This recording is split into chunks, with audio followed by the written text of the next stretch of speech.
chosen by the King. Tapi waktu Ia yang telah memilih aku sejak kandungan ibuku dan memanggil aku oleh kasih karunia-Nya. Galatia 1 ayat 15. Kita sudah meninggalkan tahun 2021 dan mulai menapaki tahun 2022. Di tahun 2022 ini kita akan belajar tentang grace atau kasih karunia. Tema renungan bulan Januari 2022 adalah chosen by the King, dipilih oleh Sang Raja. Tentu kita sudah tahu bahwa Sang Raja yang dimaksud adalah Yesus Kristus. Mengapa kita dipilih dan dipanggil oleh Sang Raja? Bagaimana kita menanggapi pilihan dan panggilan Sang Raja? Sikap apa yang harus kita lakukan dalam memenuhi pilihan dan panggilan Sang Raja? Mari kita belajar bersama tentang pilihan dan panggilan Sang Raja. Yang pertama, Yesus Kristus sangat mengasihi kita. Yohanes 3 ayat 16. Allah sangat mengasihi manusia, sekalipun manusia hidup dalam dosa.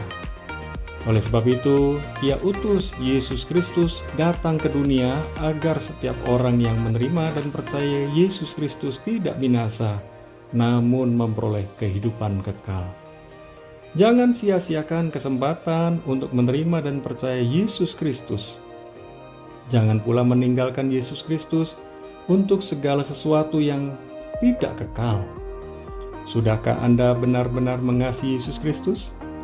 Yang kedua, mau berjalan bersama Yesus Kristus. Galatia 1 ayat 15. Bukan kita yang memilih Tuhan, namun Tuhanlah yang memilih kita.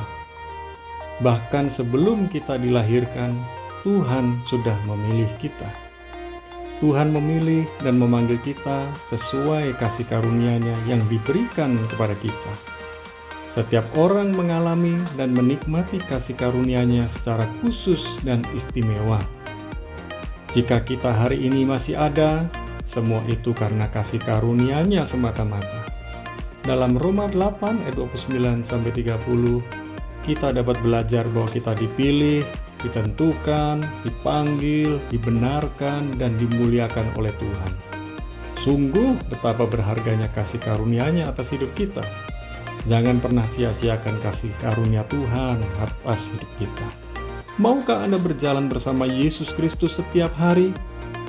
Yang ketiga, miliki gaya hidup Yesus Kristus. Matius 11 ayat 28-30. Gaya hidup Yesus Kristus sangat sederhana dan tidak aneh. Gaya hidupnya sebenarnya dapat kita teladani jika kita benar-benar mau memiliki gaya hidup yang benar.